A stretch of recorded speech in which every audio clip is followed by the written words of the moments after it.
मम इह काल पर काल हृदय अधीश्वर जुगावतार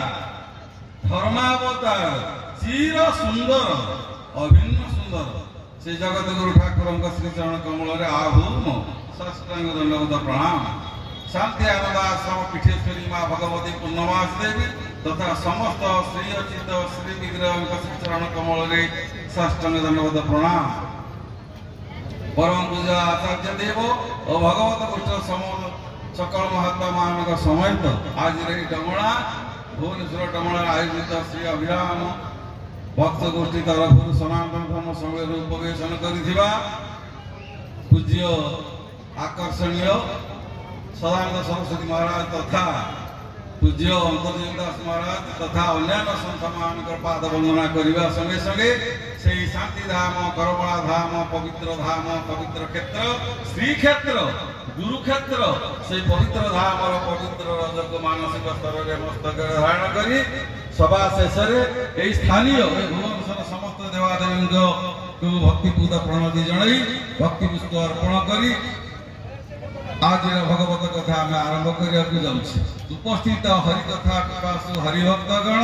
सज्जनगण तथा मातृमंडल ठाकुर भाषा नारायण भक्त मोर अनंत कोटि नमस्कार यही ज्ञान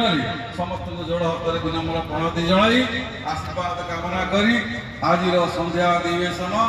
उद्यापन रजनी द्वितीय अधिवेशन भगवत कथागार कार्यक्रम आम आरंभ कर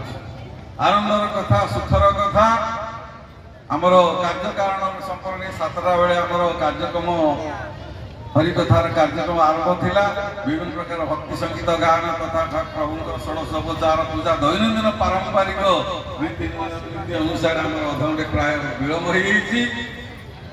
तो सही कार्य को आम आगे नापी आम पाखे आकर्षणीय अच्छा चिन्मय मिशन स्वामी सदानंद सरस्वती महाराज आम पाखे जो समय जिते डाकिले आमर परिवार परी मन हुए आमर ज्ञाति कुटुंब परी मन हुए एवं आम जिते कर्मकर्ता मैंने आम मैंने डाकू से आम पाखक आसती भारतीय दर्शन धारा भितर दैनंदिन चलनी भितर आम केमती शांति